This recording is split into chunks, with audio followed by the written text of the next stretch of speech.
see everybody here, and thank you for coming. In 1978, Africana Studies Department inaugurated its annual lecture series. And that means that this year marked the 40th anniversary of the lecture.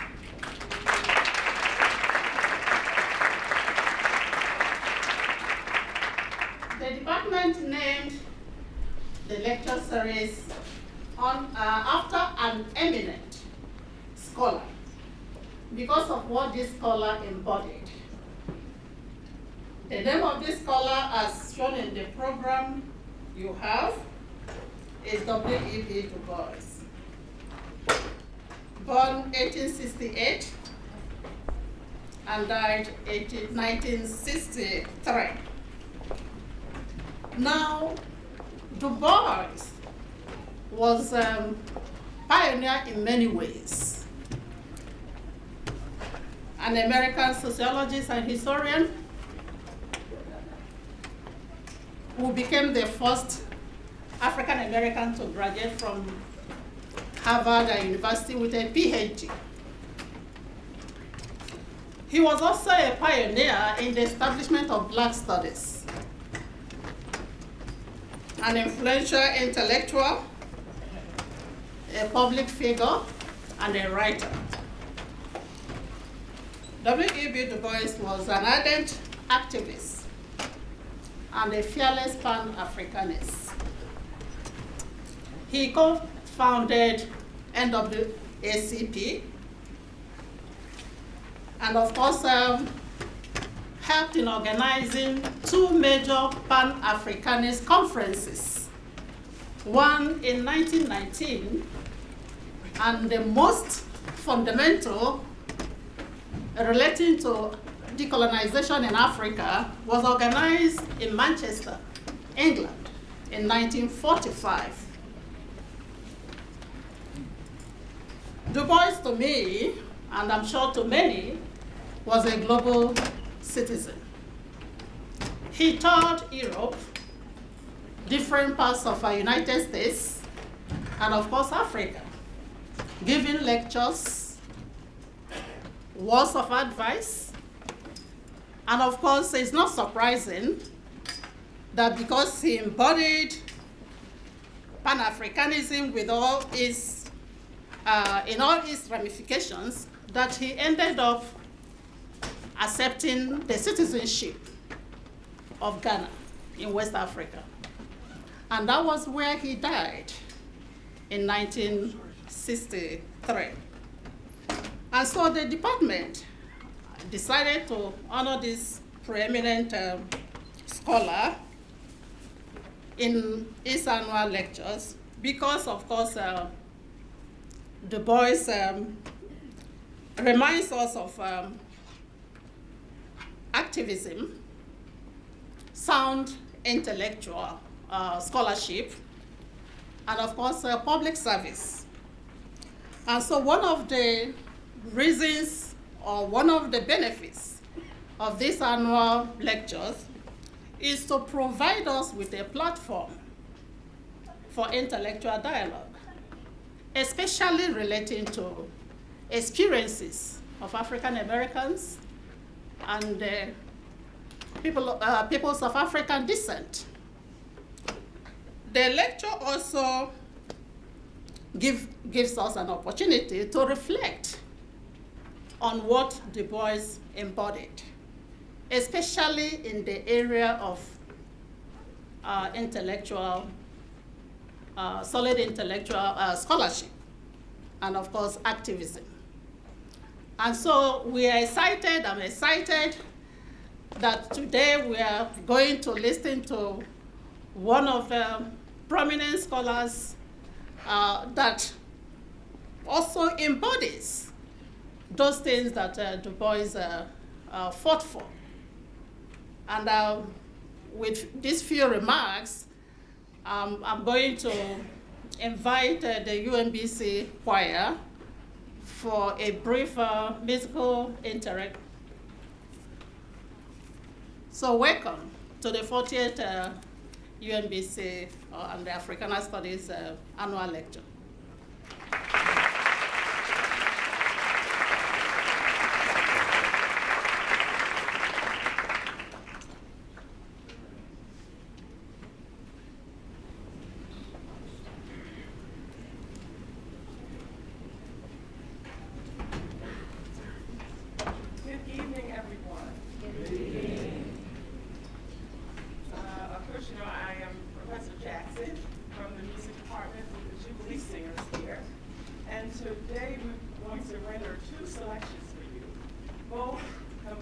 Arranged by Dr. Professor Emeritus from Hampton, University of Tennessee, and he will be with us on Saturday, December 1st at 5 o'clock in the concert hall. He will be directing the Jubilee Singers with all of his music. So that's something that you want to treat yourself to come and see. Okay, he is a mentor of our very esteemed president, Dr. Freeman Robowski.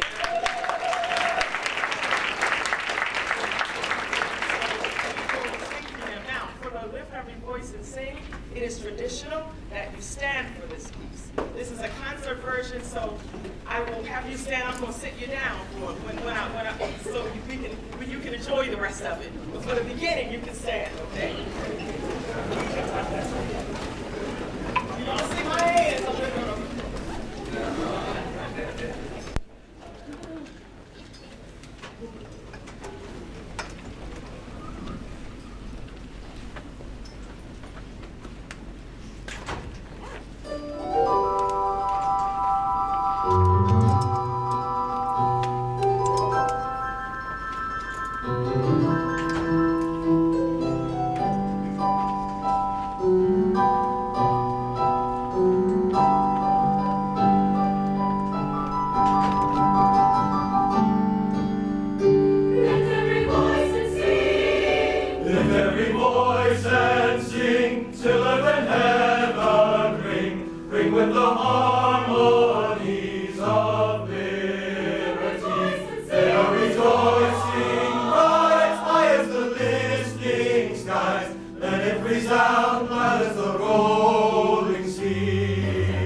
my Father's house there are many mansions.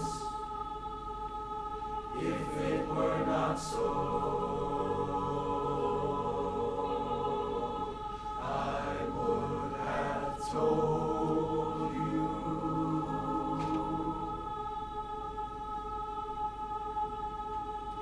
In my Father's house there are many mansions. If it were not so,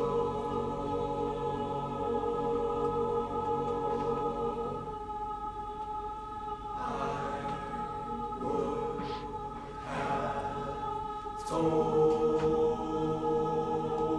you.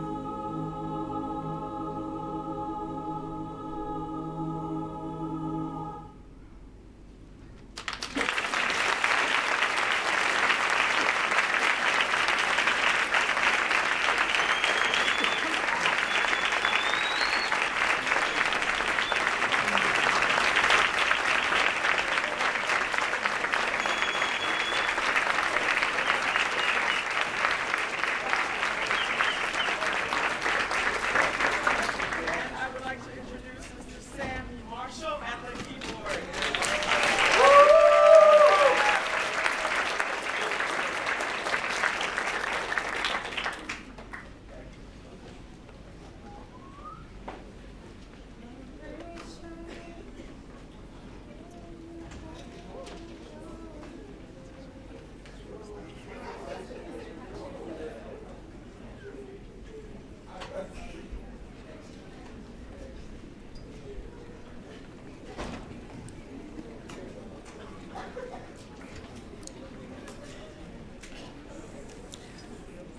Another round of applause for those beautiful words.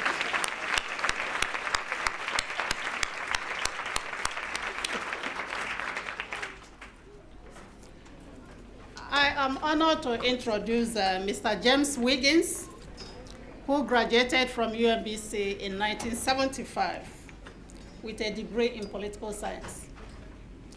Mr. Wiggins is an attorney in Baltimore, an active alumnus who has served in various capacities over the years. Most importantly, he is a co-founder of the Second Generation Scholarship, created in 1986. The scholarship was established to provide financial support to UMBC undergraduates who have demonstrated commitment to the advancement of minority causes. Ladies and gentlemen, Mr. Wiggins.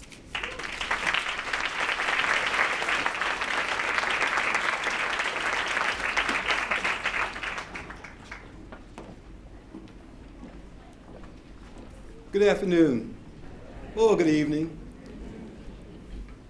Dr. Rabowski, Dr. Chaku, Dr. Roberts, friends, students, invited guests. I'm James Wiggins, and I'm here to represent the Second Generation Scholarship Committee. The committee was started back in 1986. We've given out scholarships for more than 35 years. We are humbled that we are allowed to present it at the W.E.B. DuBois lecture series, sponsored by the Africana Studies Department. The scholarship itself has pretty much the same criteria as other scholarships, except we do require you to take one Africana Studies course and to be committed to community service. The reason why we require our recipients to take one Africana Studies course is because when we started here at UMBC, it wasn't quite as welcoming as it is now. When we started at UMBC, we needed someone to tell us that we were deserving and we belonged to be here, and that was done for us by the then African American Studies program. We thank you. Now, this year's scholarship recipients are top notch.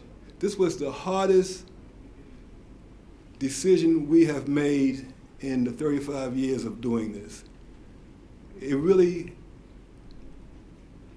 hurt us not to award scholarships to additional worthy students. But you have what you have. I'm going to call each recipient up, not in any particular order, but just by, I guess, alphabetical. Our first recipient is Madeline DeMint.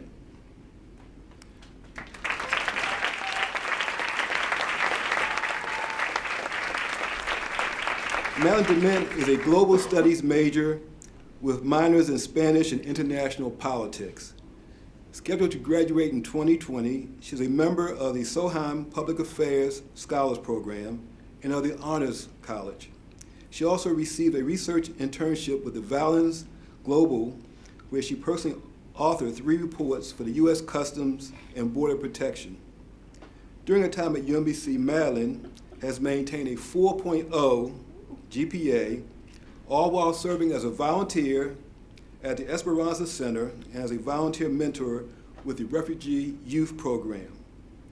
She was also an event specialist for the Refugee Youth Project's College Jump Program, a one-on-one college access mentoring program for Baltimore High School refugees.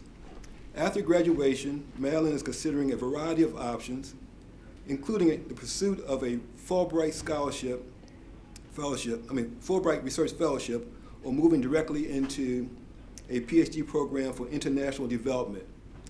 Above all, she fully intends to continue working for the betterment of the marginalized communities. Please give Madeline DeMint a hand.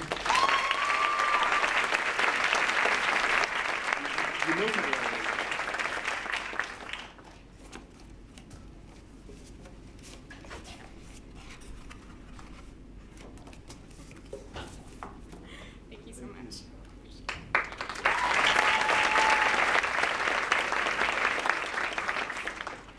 Next is Maurice Johnson.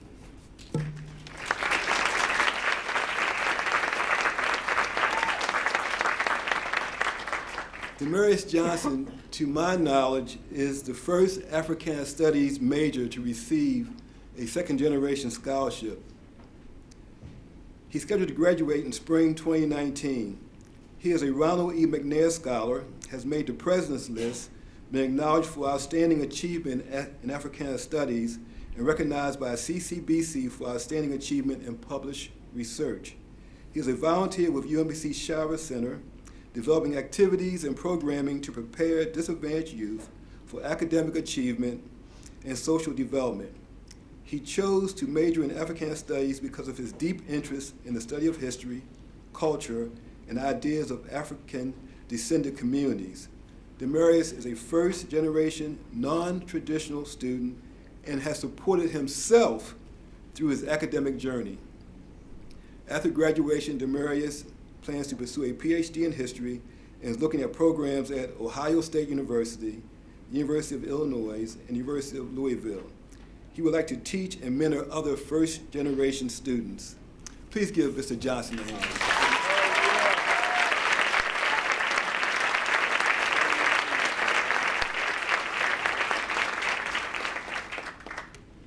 Last but not least is Ms. Samina Musa.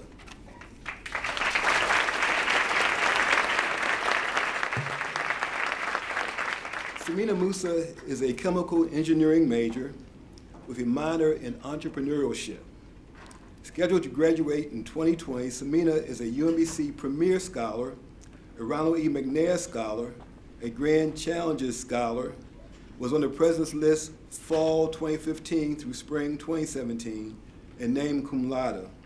Samina's community service activities include peer mentor in the UMBC Success Program for students with special needs, events coordinators for Beyond Relief, an organization that held food distribution in homeless population of Baltimore City, clothing and dental drives for Baltimore City, and the Charm City Connection helping to set up tutoring programs in the city.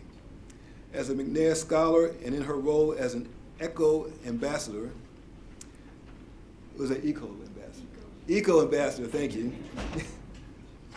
Samina developed and organized a program in her residence hall called Think Globally, Act Locally, in order to raise awareness of how environmental issues impact minority populations most.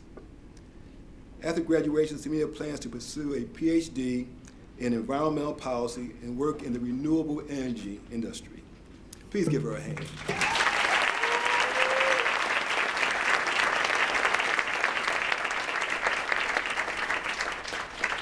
Once again, I would like to thank Dr. Kachu for allowing us to present the scholarships to you and to our recipients.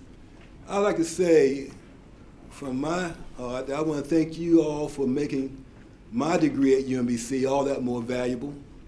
Every year, when you guys do great things, our value of our scholarships, our value of our degrees go up more. I can tell you without question, if you do well here at UMBC, you will be able to do well anywhere, and you will be able to compete with anybody from anywhere. Thank you very much.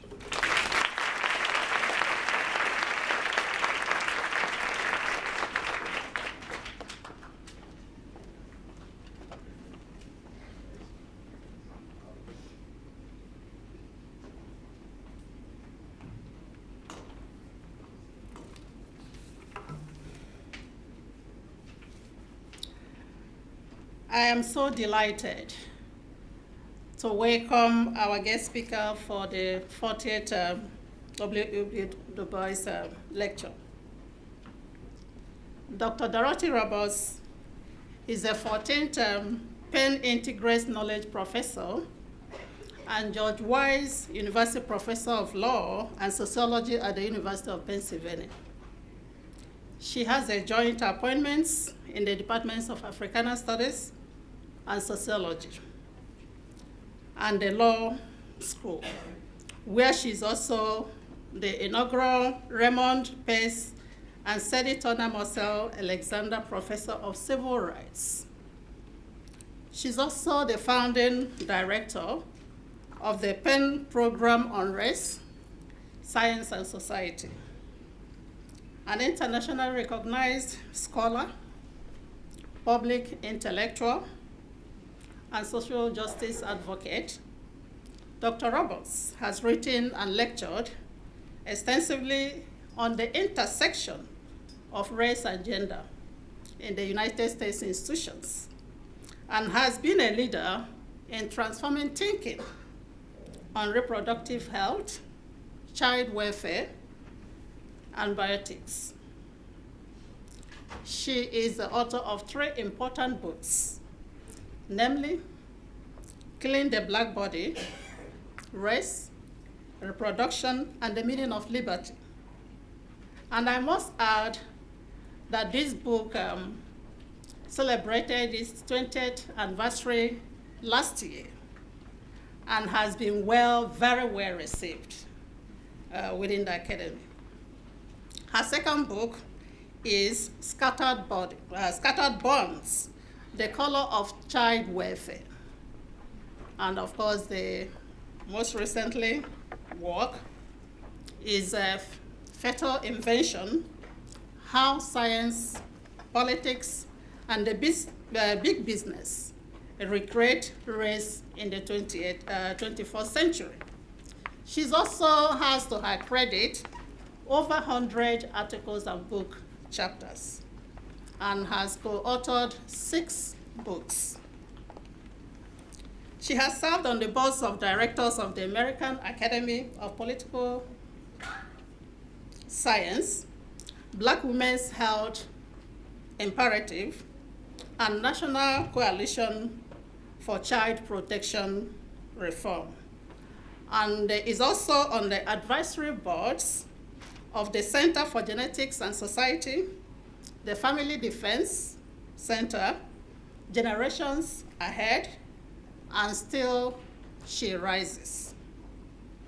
Dr. Roberts is the recipient of prestigious awards and recognition, including the Columbia University's 2017 Mamie Phillips Clark and Kenneth B. Clark Distinguished Lecture Award, Society of Family Planning 2016 Lifetime Achievement Award, and American Psychiatric Association 2015 Solomon Carter Fuller Award.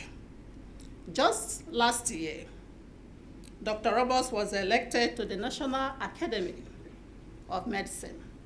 Ladies and gentlemen, I hope we are as excited as I am to listen to Dr. Roberts.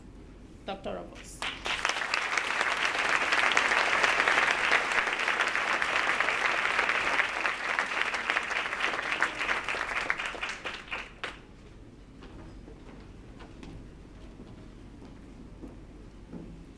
Good evening, everybody.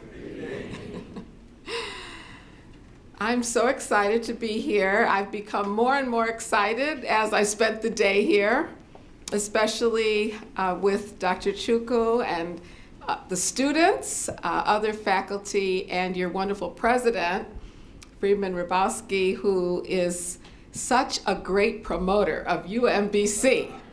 I now know you are the best school in the world. I'm so honored to give this lecture on its 40th anniversary. And thank you to the Department of Africana Studies and all the other co-sponsors. So I want to talk to you about race, racism, and the new racial science. Just a few weeks ago, this topic was on the front page of the New York Times 2 days in a row. On October 18th, Amy Harmon, a reporter there, reported that the American Society of Genetics had its annual meeting, and a big controversy arose over the use by white supremacists on their websites and in other venues of genetic research to claim that white people were a separate, superior race. And this caused so much controversy that the next day, the American Society of Human Genetics published a statement that race was not a biological category and denouncing the use of genetic science to support claims of white superiority. Now, I found it very interesting that in 2018, we would need yet another statement. These statements have been issued over and over again at the end of World War II, when eugenics and Nazi science was denounced. In 1950, the UNESCO published a statement on race.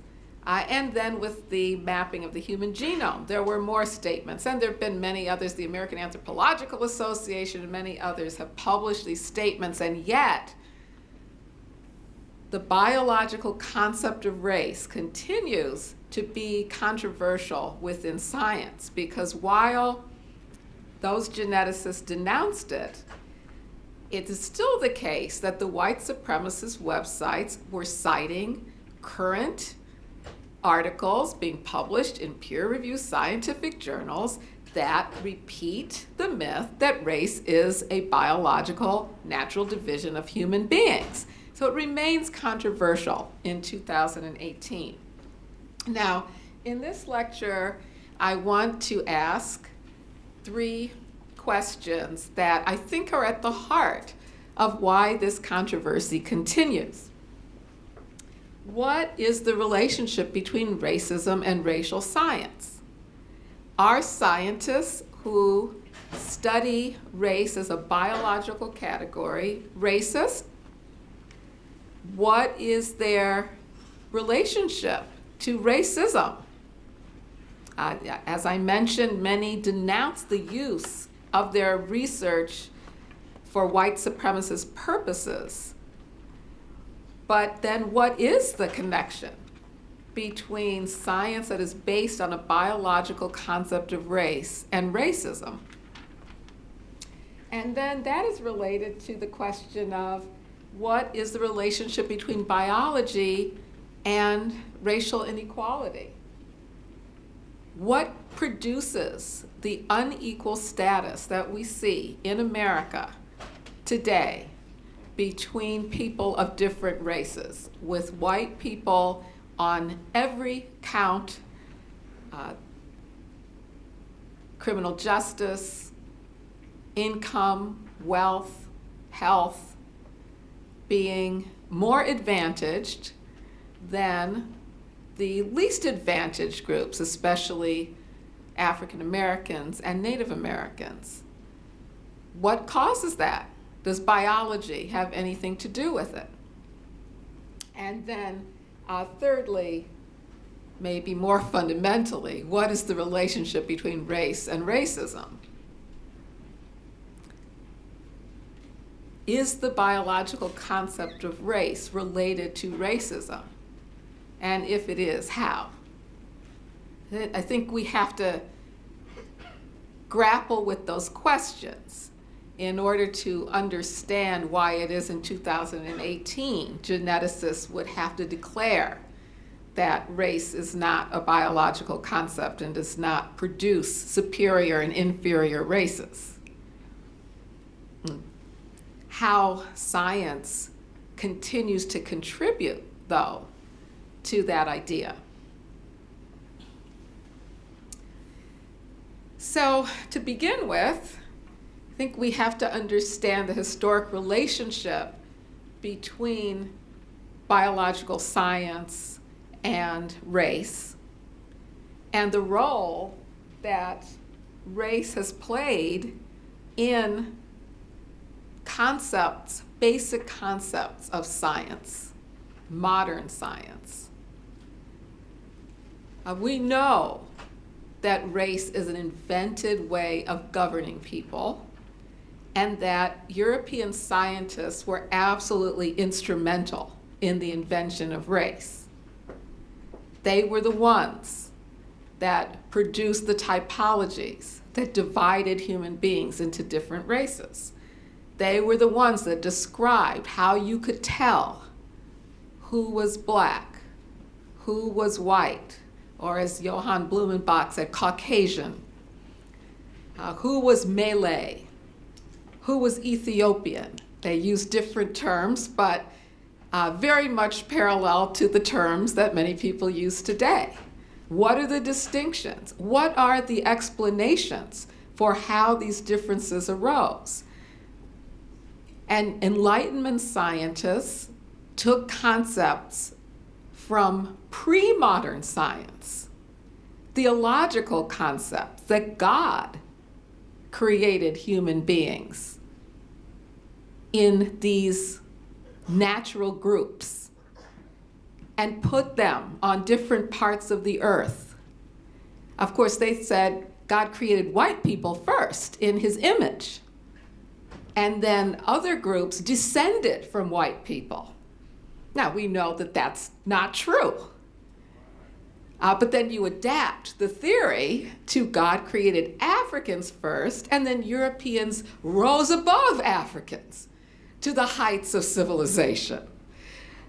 But it's still the same concept that came even before modern science, Enlightenment science, that some force of nature divided all human beings into these natural divisions that every human being in the world is born into and naturally belongs to, cannot change, and that means something about that person.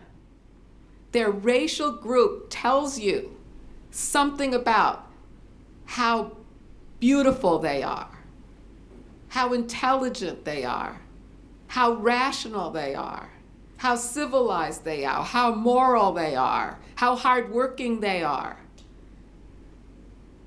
That's the concept of race that came before the Enlightenment scientists, but they adapted it, took out God and put in some force of nature. They just called it nature.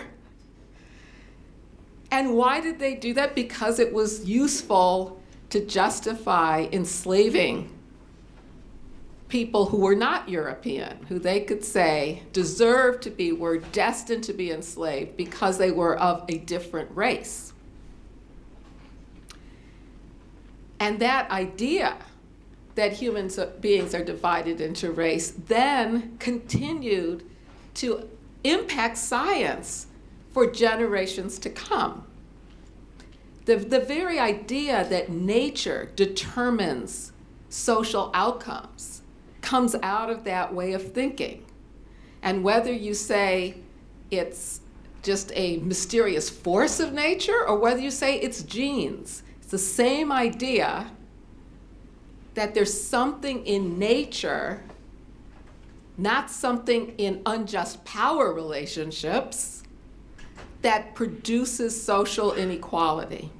And race is fundamentally about that there is a natural division of human beings that produce an ordering of society. That idea that Enlightenment scientists took from theological thinking continues to shape science today.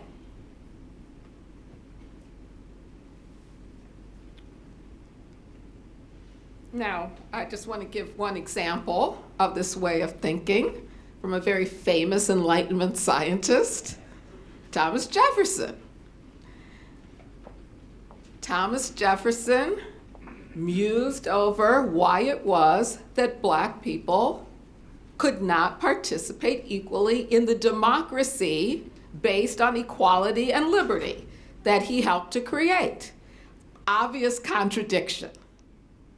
To have a nation built on freedom and liberty and the pursuit of happiness while you are enslaving people. So how did he justify it? He found in nature that Black people were innately different from white people. They lacked the capacity to be able to participate in democracy. And therefore, the concept of biological race was useful to pretending that slavery was caused by nature and not by unjust, violently held power.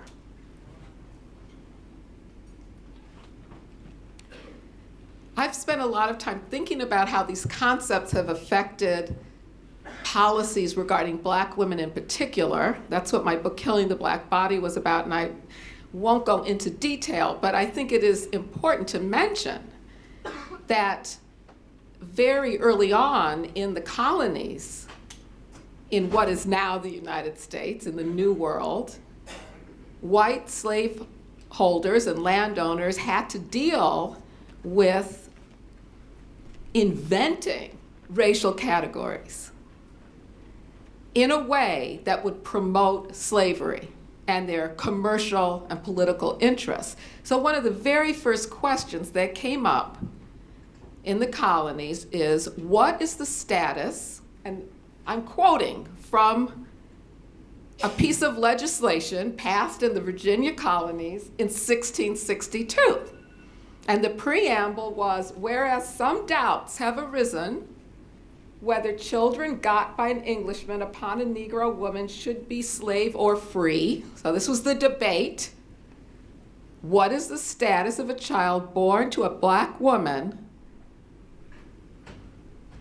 fathered by a white man? Remember, they were Englishmen then. There were no such things as Americans. The Native Americans were Indian people, what they called Indians. Everybody else was an immigrant from Europe.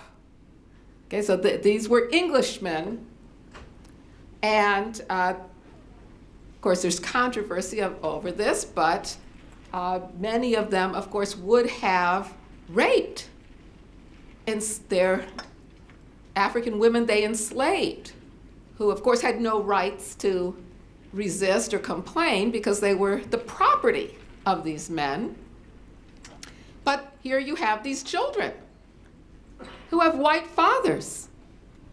So they had white land holding fathers, like Thomas Jefferson. What's the status of the children? Is it found in nature? Does nature tell us what their status is? No. It's a political arrangement. But they answered the question, what's the status of the children? They follow the status of the mother. They are enslavable. And that furthered their interest both by helping to preserve a pure white race that was identified as the people who got to own other human beings, and expanded the class of people who could be considered enslavable, who were considered enslavable. Now that idea that black women's reproduction naturally produces the disadvantaged status of their children continues to this day in many, many, many ways, including the idea that black women have children just to get a welfare check and do not have close bonds with their children. Therefore, they can be torn apart from their children, and their children are considered to be better off without them. This has led to sterilization, massive sterilization abuse of black women, policies that are designed to tell them what to do with their bodies, and high rates of incarceration and foster care in black families, all justified by this idea that black women naturally produce disadvantage for their children. It's also led to a long-standing way of thinking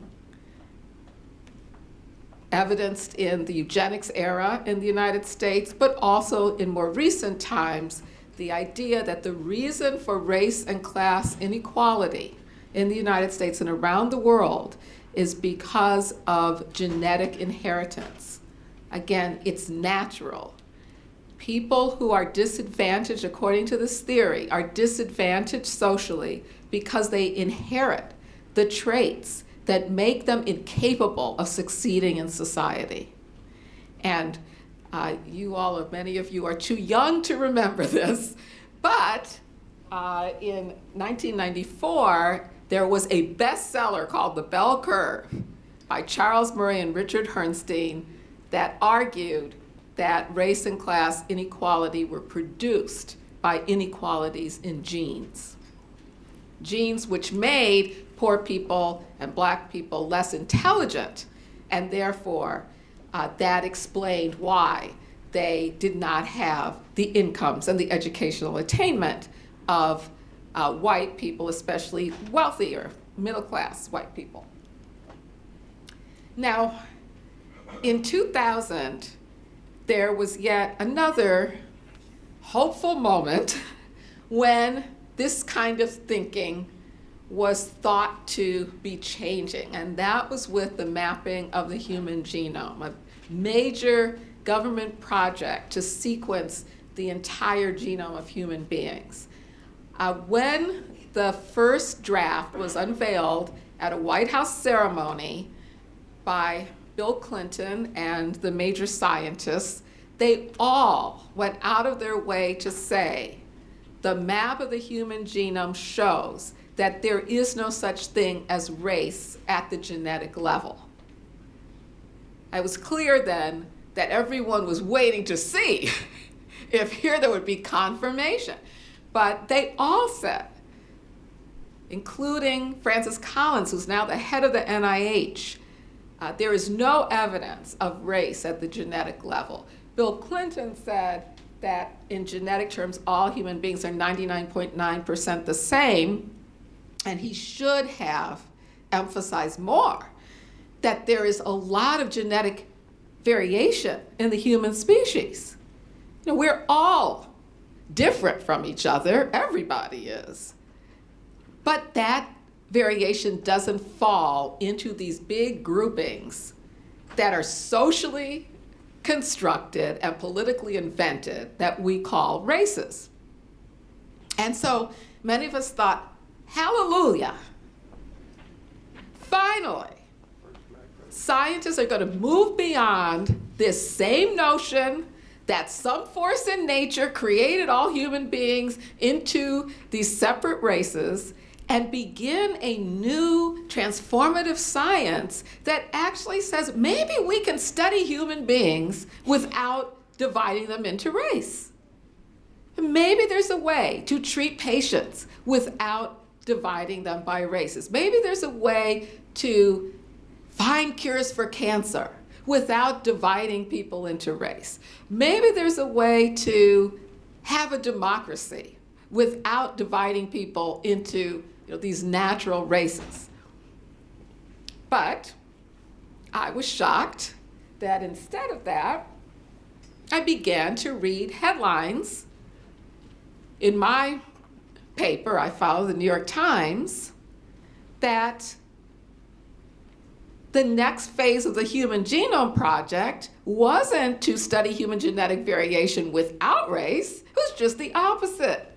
It was to study human genetic variation by race, to look for genetic differences between races, to figure out genetic determinations of the distinctions between races, to explain differences in health and social outcomes by some innate genetic predisposition that varied by race, to come up with evolutionary explanations for why, according to Nicholas Wade, there were 3 principal races: white people, black people, and Asian people.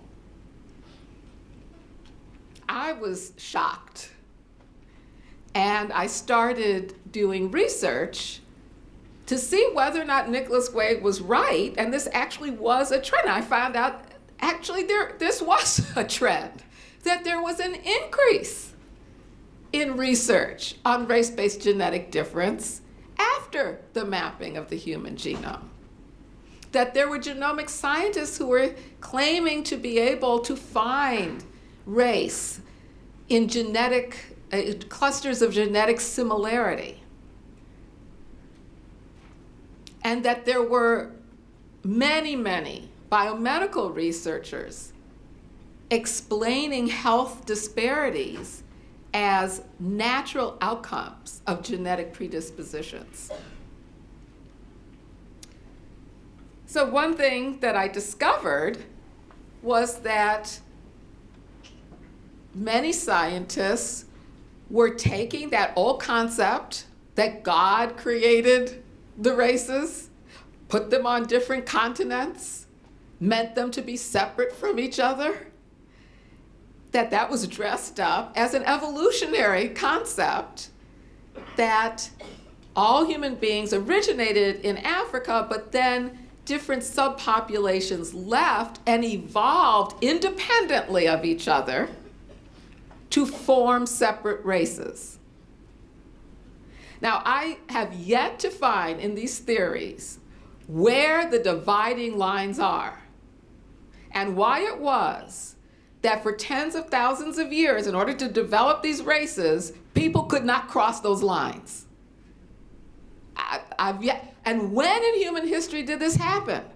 At what point did human beings, were they separate, in these big groups of people, separate from each, so separate that you could tell the difference between them? And at what point did they start mixing? When was that? It's a theory that mimics folklore, and yet it is routinely used in scientific, just stated, here's how we're going to define race, as population clusters based on genetic differences due to evolutionary pressure. By the way, if you take that definition, you could say in Africa, there are 1,000 population clusters, right, that differ by some genetic terms. factors and say that Africans are a whole set of races.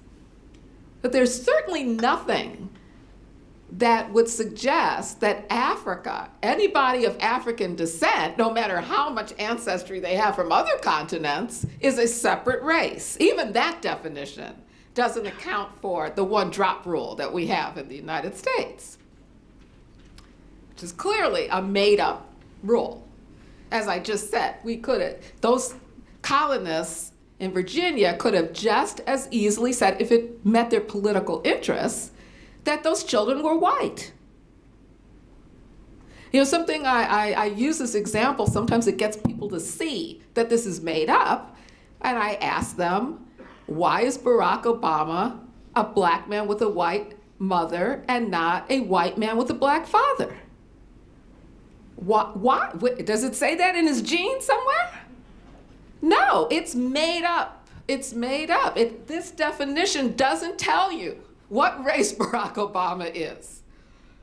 And it doesn't even tell you why his Kenyan father is the same race as someone from Zimbabwe or someone from Ghana. You could find genetic differences between them too. Since publishing my book, Fatal Invention, this study confirmed what I wrote in the book, that in fact, here's the mapping of the human genome.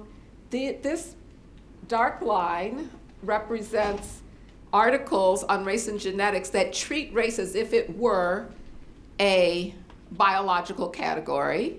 And the gray line, SC, social constructionists, treat it as if it's a social construction. And these researchers found that at the mapping of the human genome, it went down for a little bit, and then there was this huge increase in articles in peer-reviewed scientific journals about race and genetics that treat race as if it were a natural genetic category.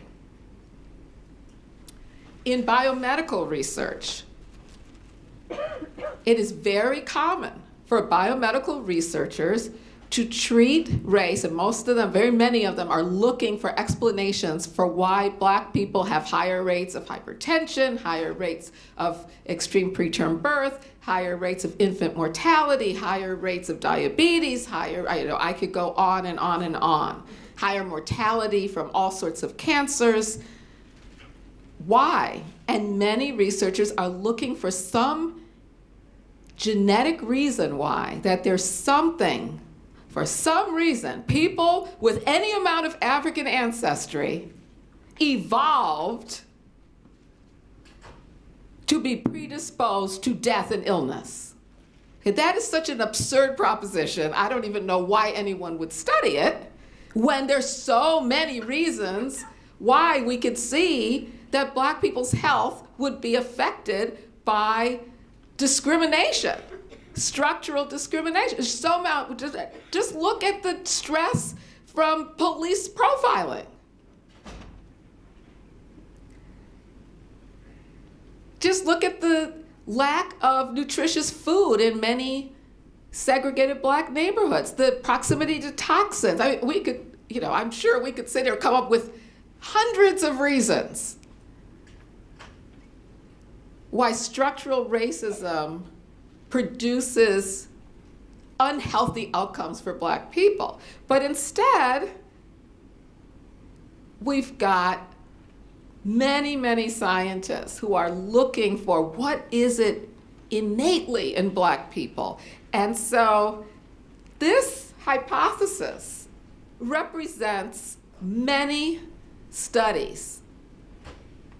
And I know, I talked to students this afternoon, I know UMBC students are smart, and they could look at this hypothesis. I do this with my Penn students. Tell me what is wrong with this hypothesis. Okay, I won't do it now, but just look at it. Black race. Number one, what is black race? What is that? What does that mean? How are you even categorizing your research subjects by black race? Okay, black race independent of other factors. Okay, so you're going to control for every factor that could possibly affect preterm birth and isolate what, the essence of blackness? Like, what is it? What is it that's supposed to predispose black people, people identified as black? Again, regardless of what their ancestry is, they identified as black, there's something innate in them. I mean, it's almost a theory that blackness is like a contaminant, and you have any amount of it in your ancestry, it's going to predispose you to all sorts of unhealthy outcomes. What is that? So I'll just tell you that these researchers did not control for every outcome that could possibly affect preterm birth, but they nevertheless concluded that genetics was the reason for the higher rates of preterm births among black women. And by the way, they got a headline in the New York Times, a study points to genetics as reason for racial gaps in preterm births. Another aspect of the new racial science is the way in which it's being incorporated into pharmaceuticals and biotech products. I'll just mention race-based pharmaceuticals. There are also, you probably all know about the DNA testing technologies that are sold online as another one of these commercial products. But let's just focus on, for sake of time, race-specific medicine. The Food and Drug Administration in 2005 approved a therapy for African American patients suffering from heart failure. It is labeled for African American patients. It's approved for African American patients. And it is a drug that was developed by a cardiologist in Minnesota without any regard to race. He put together two generic, what are called vasodilators. They dilate the blood vessels, so it makes it easier for the heart to pump blood. And he figured out how to put them in one pill. And now, for commercial reasons, because he needed a new patent, he added the claim that it was for African American patients. The FDA allowed him to conduct a clinical trial with only African American patients. It worked. And so they said, okay, you can market it for African American patients. Now, what is the justification for that? Well, the head of the FDA advisory committee stated the justification for it is we're using self-identified race as a surrogate for genetic markers. What genetic marker? Genetic markers of what? Heart failure? Blood vessels? The way hearts pump blood? Genetically, do black people's hearts pump blood differently than other human beings? The effect of the drug? There was no evidence that genes had anything to do with how this drug worked. But because of these long-standing views that black people's bodies are different from other human beings' bodies, it's okay. You can just get away with saying things like these. And so that became the justification. There's something different about black patients' bodies, and so we can approve a drug just for black people. Now, to me, the message was black people's bodies are so substandard, so peculiar, that if a drug works on black people, we can't guarantee it's going to work on other human beings. So we're just going to approve it for black people. Okay, now I'm going to move to another aspect of this, which is the growing use of genes and research on genes to explain social inequality.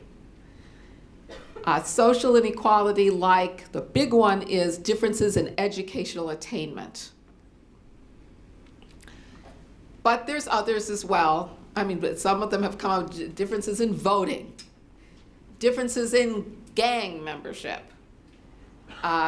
differences in sexual activity, just lots and lots of social phenomena that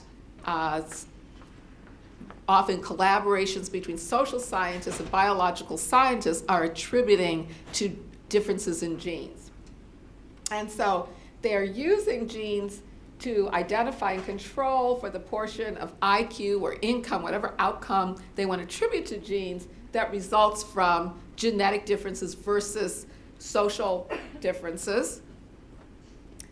Using genotypes to understand why social inequality affects certain individuals differently. Why is it that some children in a black neighborhood, and very often the focus is on black children, some children in a black neighborhood who attend underfunded schools succeed and others don't?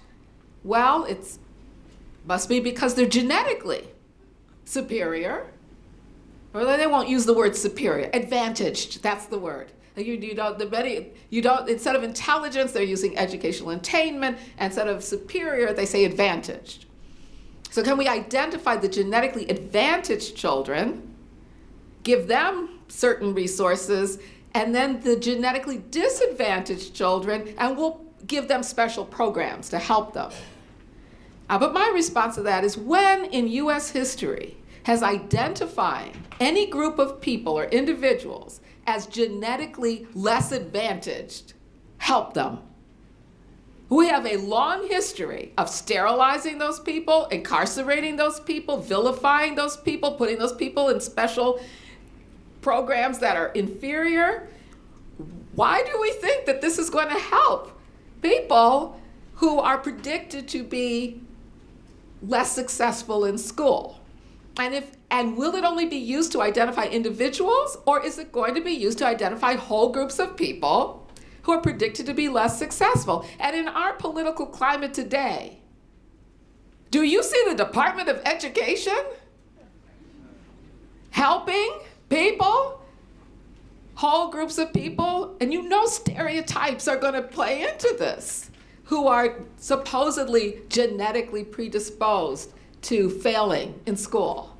The policy of people who do that research, the policies that have come out have always been, don't spend anything on those people because they're incapable of learning. So you're wasting money on them. It would be a radical change to spend money on people supposedly genetically predisposed to not doing well. And yet, some of these scientists are calling for genetically personalized social policies.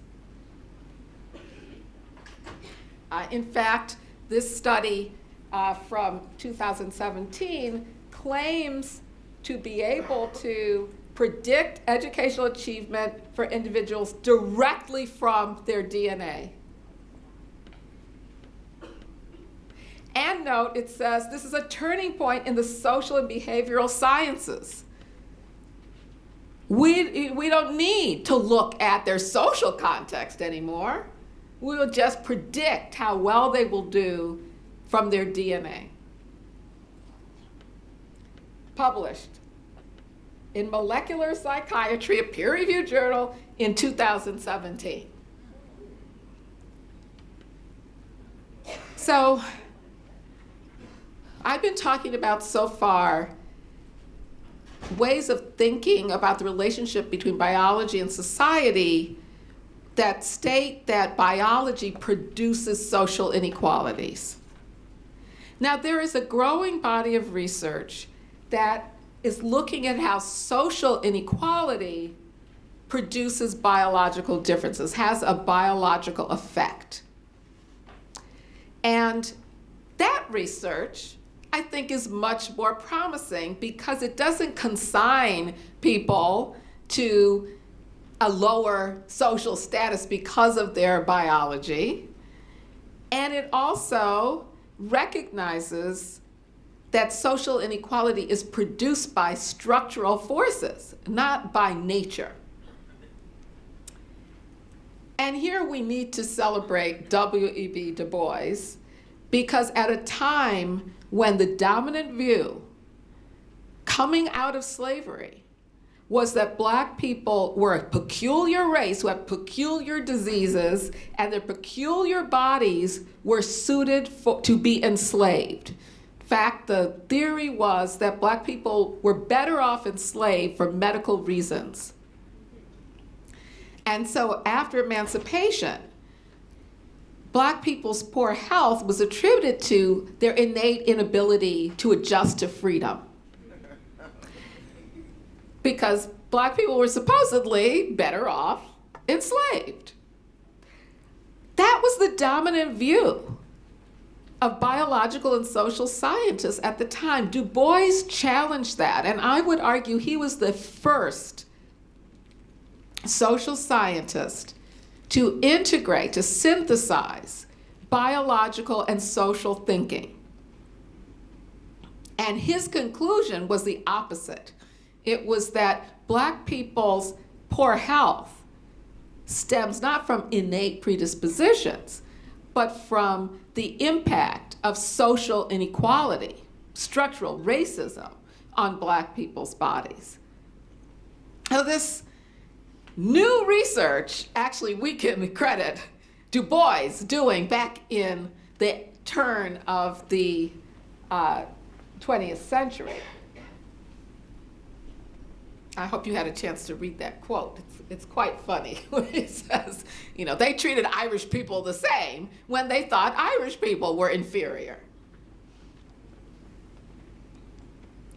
So in my book, Fatal Invention, I summarize it as what we need to think about is how racism is embodied. Race isn't a natural category that produces these inequalities of health and other unequal outcomes as well. It's a social or political category that does have biological impact, but not because race causes it, it's racism that's causing it.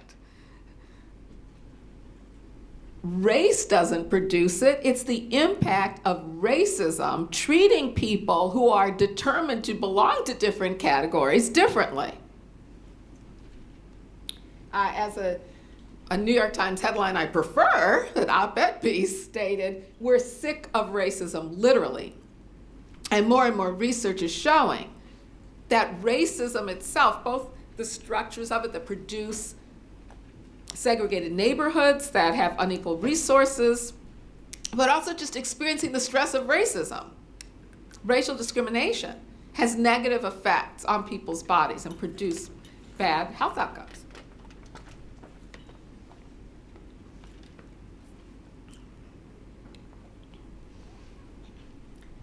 Now, I want to, though, issue some caution even about the new biosocial science. For example, epigenetics is one major form of the science that looks at the way in which the social environment produces changes in the expression of genes, which can be passed on to the next generation. It's not inheriting the genes, it's inheriting the impact of the environment on the expression of genes. And that, I think, is very enlightening about how an unequal social environment can produce unequal outcomes in children. But there's a way in which some epigenetic researchers are calling this process a self-perpetuating biological programming that makes it seem as if people are inheriting biological defects that they pass on generation after generation. Even after the social environment changes, according to some of these theories, the epigenetic effects continue. And so you can see a way of thinking about people who are affected negatively by unequal social environments as being biologically defective and prone to these bad outcomes. Similarly, the neuroscience of poverty that looks at the way in which poverty affects children's brains.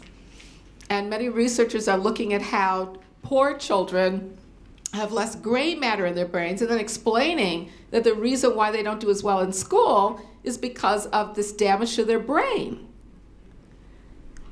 But you can see how this idea that there are whole groups of children with damaged brains can be used to say, well,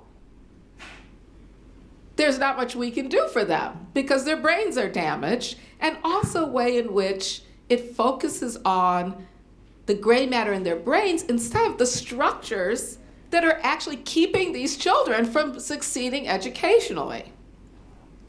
So for example, an article about this in Newsweek, how poverty affects the brain, pointed out that many poor children, especially children in impoverished black neighborhoods who go to public schools, have police officers that are, they've got to go through these lines of metal detectors, and this was an image of police officers arresting children in LA public school because they had been truant.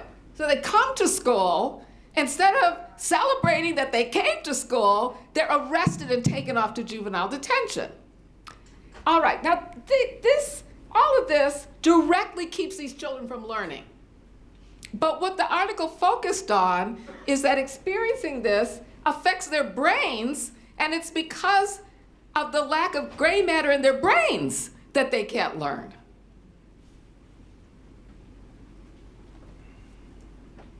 Ignoring, so now if that's how you're thinking, how do you help these children?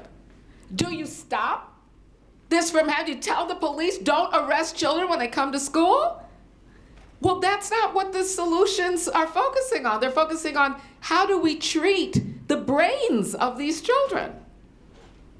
For example, one researcher says, well, we need to neutralize the epigenetic effects, not neutralize the unequal social environment that produced them, neutralize the effects by manipulating the developmental system of the people who are affected.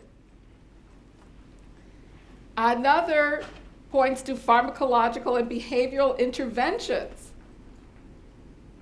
And they said might be a paradigm shift in the social sciences. What's the shift? The shift is to intervene in the biologies, the bodies of people affected by negative social environments, instead of dealing with the negative social environments. And as always, the mothers are to blame. As this article points out, the problem is that these mothers who also grew up in poverty haven't developed the skills they need to help their children whose brains have been damaged by poverty. This is also being framed as a disciplinary battle then between social scientists and humanities scholars and biological scientists, with the claim that the biological scientists understand these social problems better. Nicholas Wade, that journalist in the New York Times, said that it's social scientists' political views that are affecting the way they think about race and contest race as a biological category. And biological scientists have the accurate view of race, which is that it's a biological trait. This genetic scientist said, we don't need to talk to historians about human history. We want, again, because historians aren't objective. We're objective. And so it's better to just get it straight from the DNA. And Kevin Beaver says, we used to think of gangs as a sociological phenomenon, but no, they're caused by this particular genetic mutation.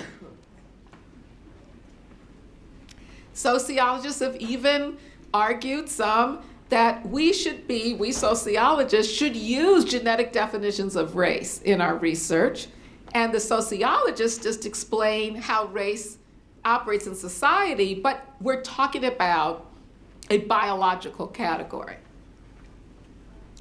And Charles Murray, one of the co-authors of the Bell Curve I mentioned, conservative political commentator, I thought this was extremely telling. He says, there have been 3 fronts in the modern struggle over race. The first was the legal battle for civil rights, which was won and is over with. In other words, there's no more structural racism in America. Civil rights movement won, and so we don't have to worry about legal rights anymore. You know, never mind that the Supreme Court struck down a major part of the Voting Rights Act, et cetera, et cetera. But this is the conservative point of view, that we should be colorblind in politics because there's no more racism in America. He said, now there's some few people in America who still have racial biases and prejudices, but they're punished swiftly, so we don't have to worry about them either. So then what is the current battle over race in America? He says it's the battle against the idea that biological differences among human populations are a legitimate subject of scholarly study. He being on the side saying it is a legitimate subject of scholarly study. Now, in a way, this confirms my fears that this new racial science is a new terrain of racial politics in America, and we should be paying attention to it. And that's what Murray is saying. The battle is to make it once again a legitimate study to look for genetic differences between races.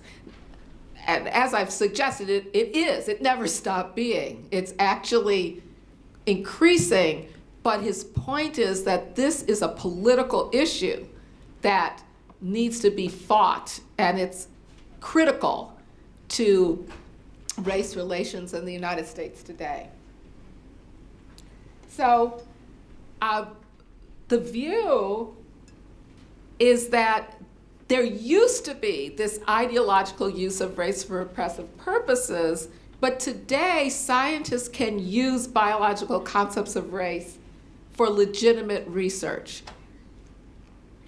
In other words, we don't have to worry about scientific racism today. That's what happened in the past.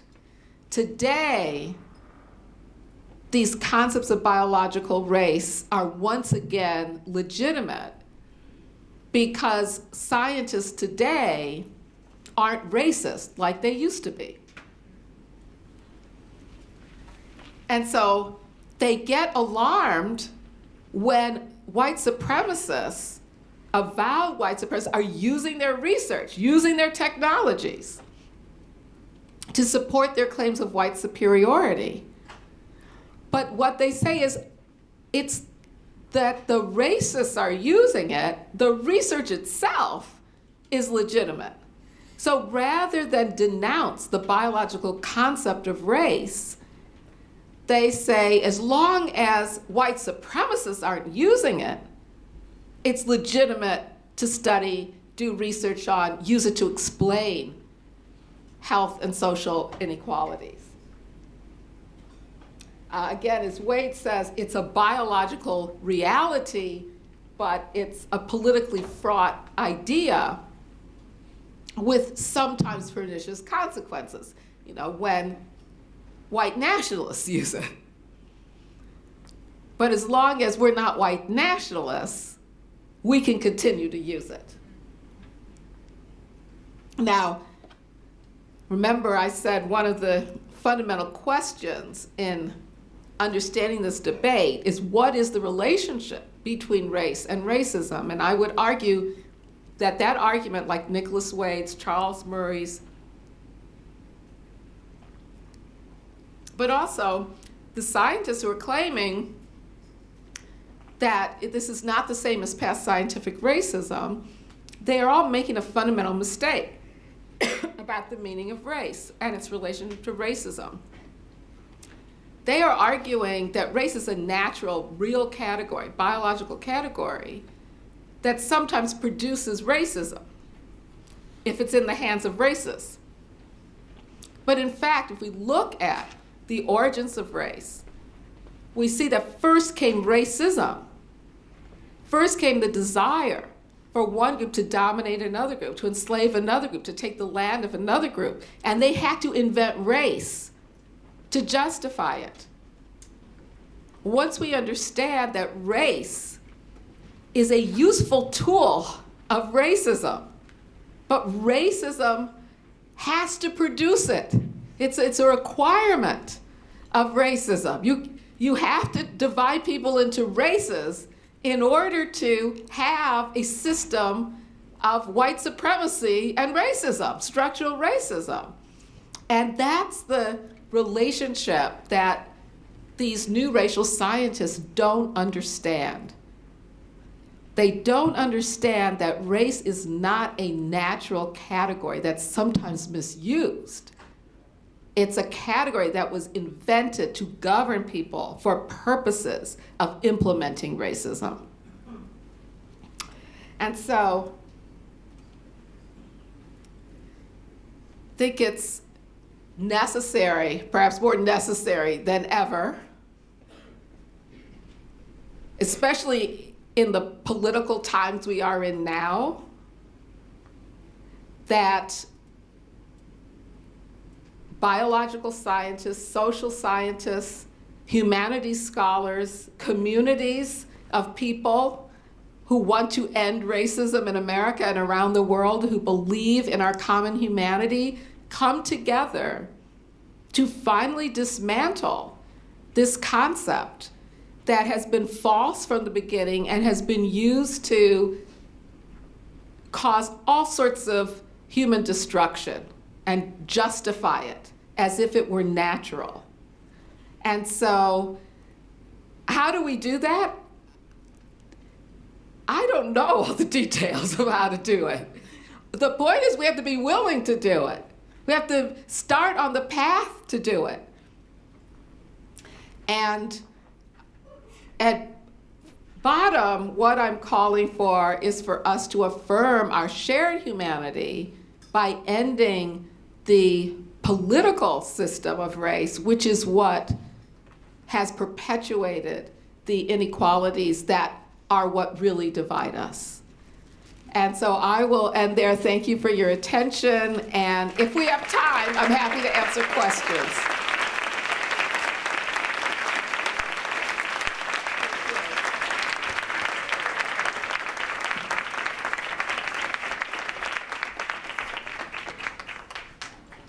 Oh, sure.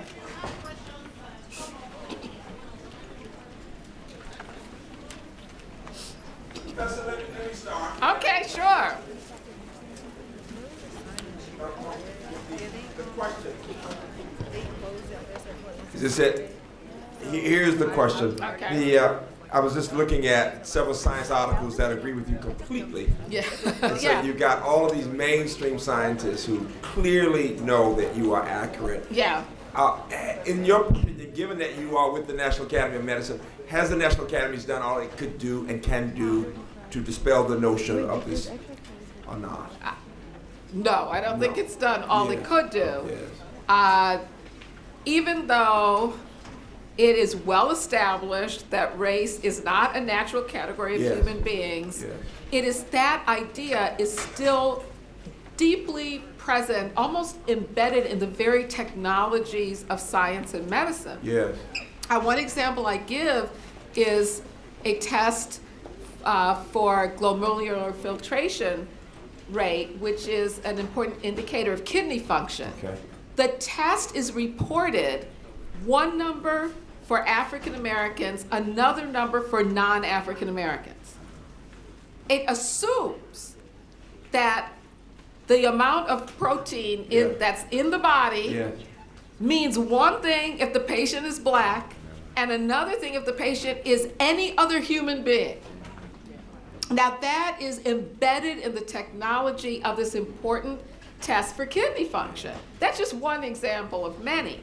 So there are ways in which the biological concept of race and racial concept of disease continue to be embedded in medicine and more broadly in science. I have had meetings at NIH, for example, about this. No consensus at a meeting where we had genomic scientists, biomedical researchers. In fact, at one of the meetings, at the end of the meeting, one of the researchers says, okay, I know a way I can solve this problem. And he says, I will come up with a genetic test for each race. It's like, what meeting were you in? I'm sitting there. Okay, so if some genetic scientists, genomics, think they could come up for a test for each race, others, you have the American Society of Human Genetics issuing a statement just last month saying race is not a genetic category. You've got David Reich, one of the leading genomic scientists at Harvard, had an op-ed piece in the New York Times, big Sunday Times, big article, advocating studying the genetics of race. You know, and then maybe the next week you'll have a different op-ed saying not to do it. So there's still so much controversy. I think that the National Academies of Science need to, even though, you know, we've had lots of workshops, lots of meetings, but there needs to be a really major meeting where this is studied and where proposals, concrete proposals are made for how researchers can study not only human genetics, but human biology. Doctors can practice medicine without relying on biological concepts of race. I talk to lots and lots of audiences, and I will tell you that there are many researchers and doctors out there who cannot imagine that, and they're resistant to it. So despite the announcements and pronouncements, there is rampant confusion over this. And maybe the biggest category of scientists are those who don't even think about it. They just use race as a variable in their research, and if you ask them, what is your definition of race, they couldn't tell you. Because this is why I think interdisciplinary collaboration is so important, because in many of the biological courses, race is used as a variable without any criticism of it, without any understanding of the history or the sociology of it. And the students are just taught to plug it in, and they really don't understand the concept. So it's simply not the case that biologists are the supreme authority on race. You know, they're not.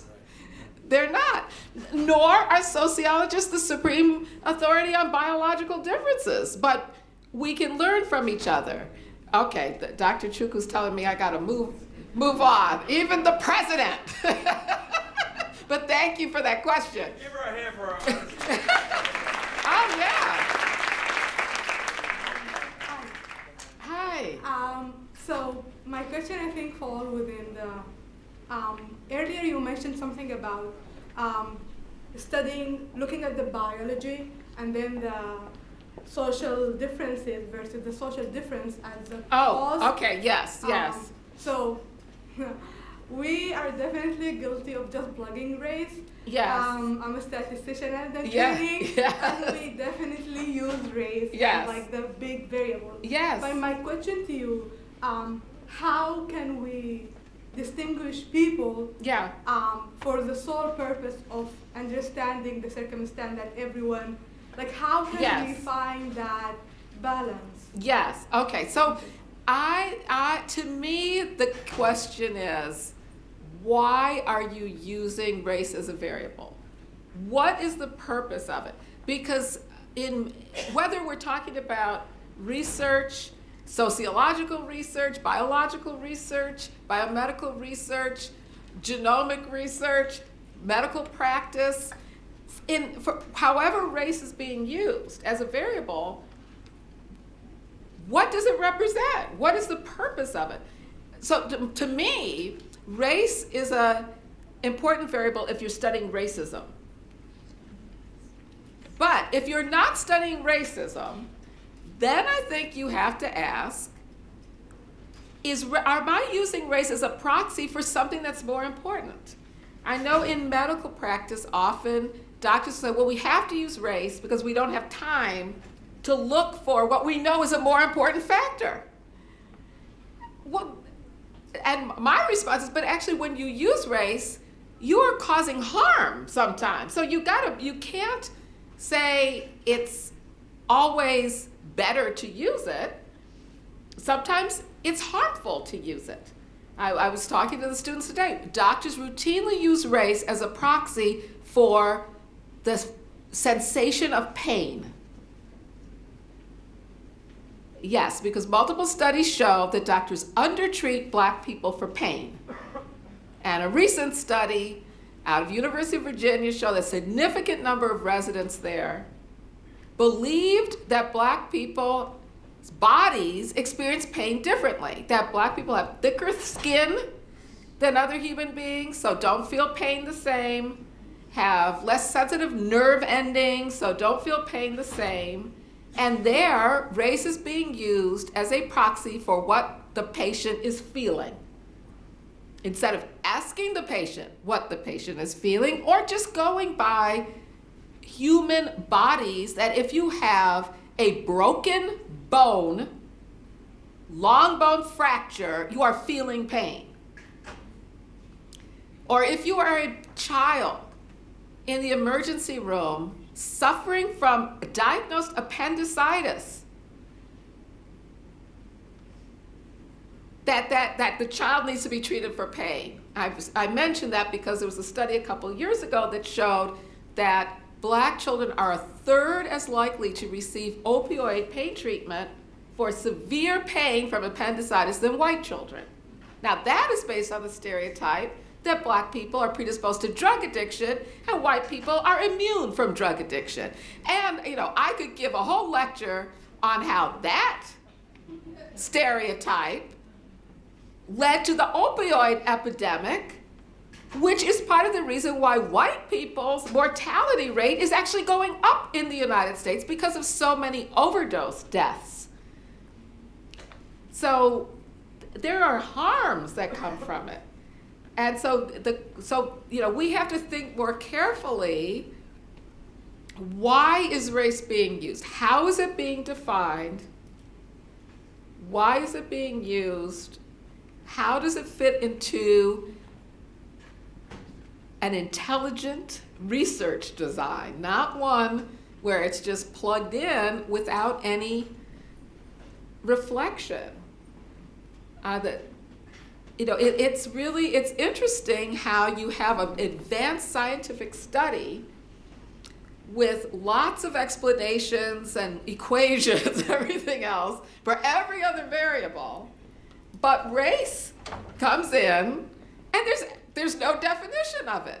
There's no statement of how the researchers group people into one race or the other. Or you have absolutely ludicrous explanations like a researcher studying racial differences in a disease, and they have a category of Hispanic.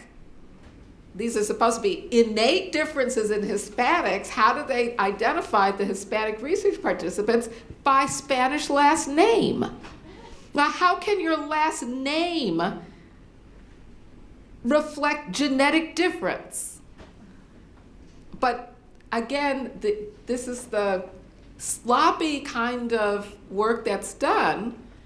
So I'm not saying race should not be a factor in research, but it should only be a factor when it's justified, when it's warranted as a factor. I co-authored an article that was published in Science last year with a couple of geneticists and a public health historian called Take Race Out of Human Genetic Variation Research. And we argued, yes, race can be a variable in research studying racism, but it has no place in human genetic variation research because it is not a genetic category. And we stated, take it out. It's wrong here. Sure.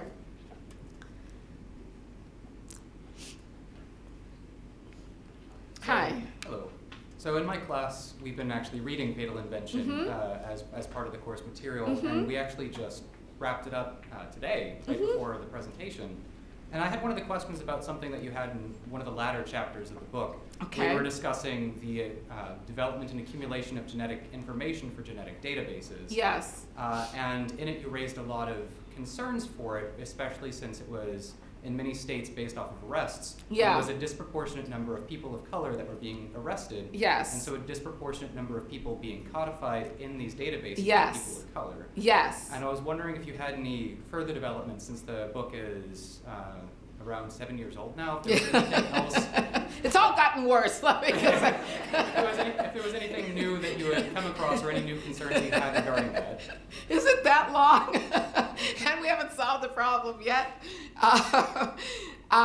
Well, nothing new except that the databases have gotten larger, and there continues to be more and more evidence of racial discrimination in arrests. I mean, I wrote Fatal Invention before a judge issued an injunction against the New York Police Department because it was arresting black people for stop and frisking, and then sometimes arresting them for marijuana possession, which is, one of the primary examples of how black people can be in these databases more than disproportionately. I think maybe one development is growing concern about the combination of government databases that are beyond genetics, all sorts of information about people's activities going into databases, and then the use of algorithms and automated decision making to determine who is at risk of future crime, and monitoring people, even treating people differently in terms of whether they're going to get bail, whether they're going to go in a diversion program, how long sentences they're going to get, based on these algorithms applied to databases that are embedded with social inequality. So I think one thing, I'm actually working on an article on this now, where I mention the DNA databases, but I now see them as part of this larger phenomenon of government collection of data and then computerized predictions based on the data, which embeds social inequality, especially against poor people and people of color. And so that's one thing I would say is a development in the scholarship, because more and more people are concerned about this, but also in my own thinking. One thing that's changed in my thinking from writing Killing the Black Body and Fatal Invention is seeing the connections, which is kind of very scary, the connections between these policies and the buildup of a carceral approach to governing people, where I see connections between mass incarceration, foster care, welfare, DNA databases. Actually the article I'm working on is called The Digitized Carceral State, where there is an expansion of punitive state responses and violent state responses to social inequality, and those responses being digitized, based on computerized predictions that are seen as objective and as a way of justifying massive amounts of control of communities, where individual guilt and innocence doesn't matter. That's irrelevant. What matters is you're in a community that is going to be monitored and contained and punished. And just one reflection of that, I know I'm going a little bit off, but one reflection of it is that most people in jails have not been found guilty of any crime.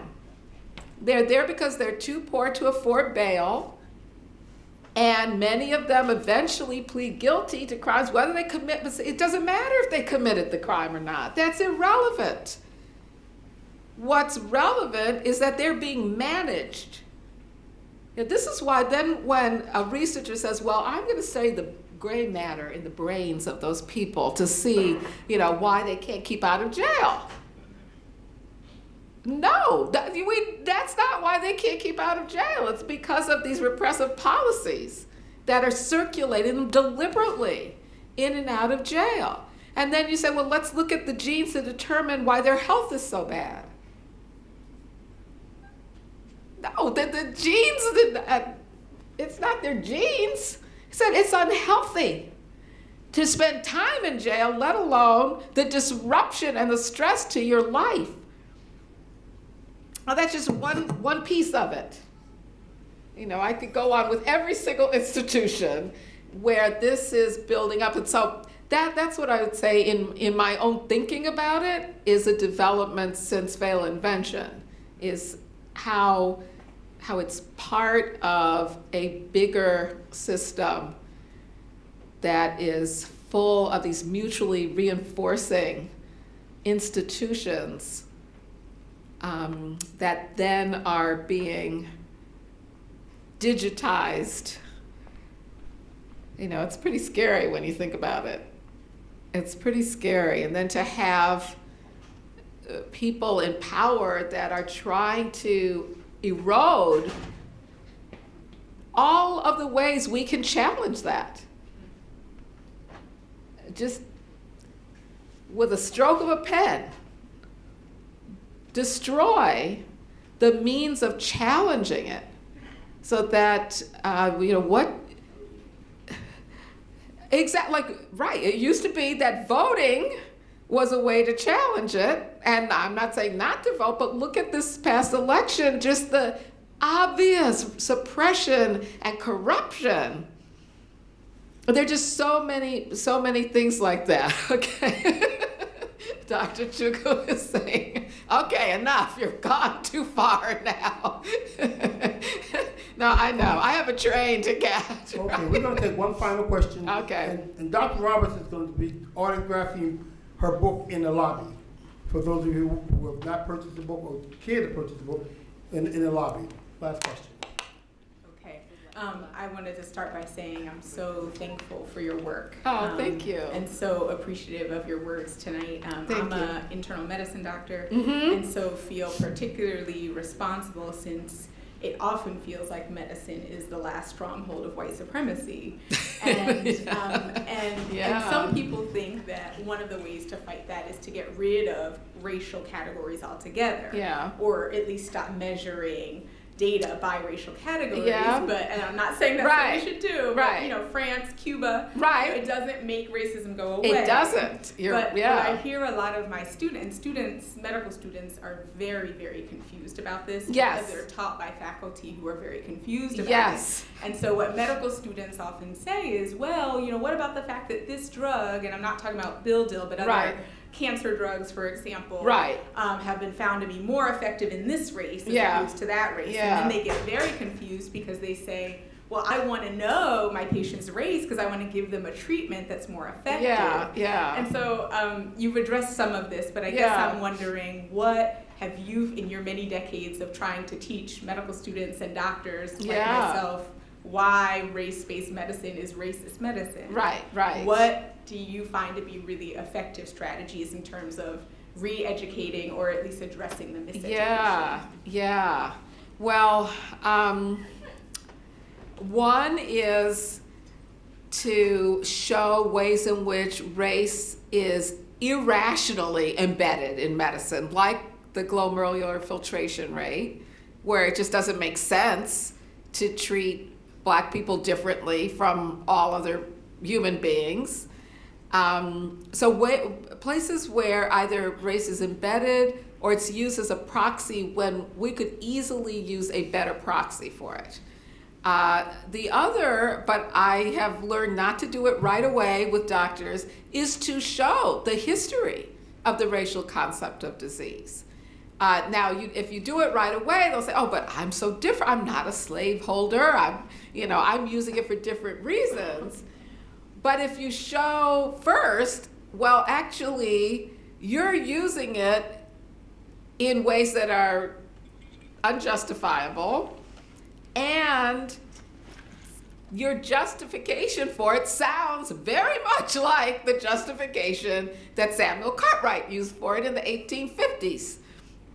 So that sometimes gets some people to think, are there differences? I just want people to think. I want people to think about this. As I said, I don't have all the answers. I am not a physician. I'm not a biomedical researcher. I think because I am from the outside, I can see harmful practices that often people within the profession can't see. And so that's one way. Anecdotes about harms to patients. Now, sometimes doctors will say, "Oh, that's just an anecdote. Yeah, it happens to a few people." But when I mentioned the undertreatment of Black people for pain a lot, because that's well documented by a number of studies, and there's absolutely no justification for allowing some patients to suffer from pain just because of their race. And then when you can show it's based on stereotypes, there's no good justification for it. That gets the attention of some doctors and other healthcare staff. Another is these gaps in health have existed literally for centuries. Our approach is not fixing it. The maternal mortality rate in the United States is going up. And the disparity in deaths between Black women and white women has not changed.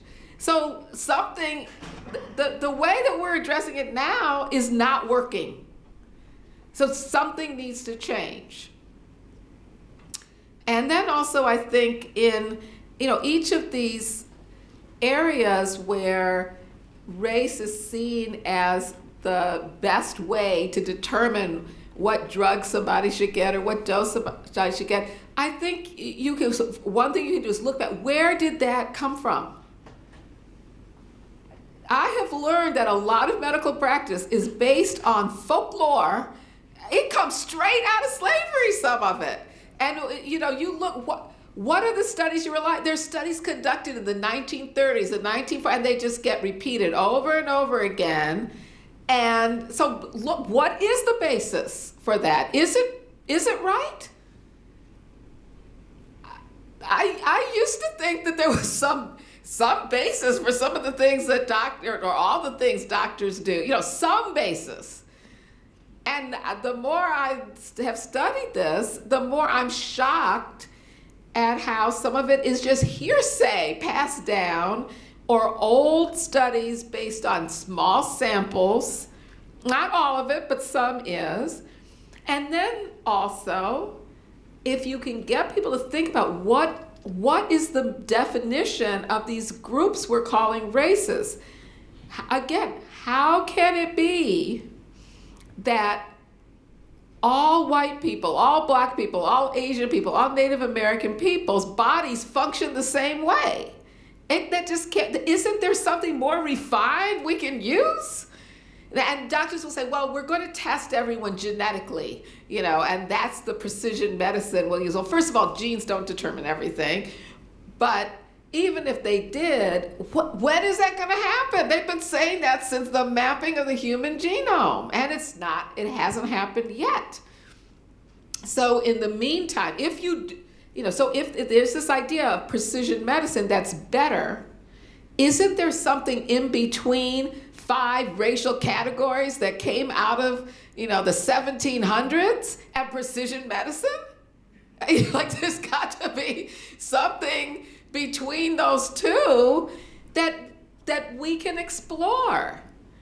There has to be something. It cannot be that the same way of practicing medicine during the 1700s is the best we can do today. And why should doctors be satisfied with that? So those are the kinds of questions I would raise. Thanks. Thank you.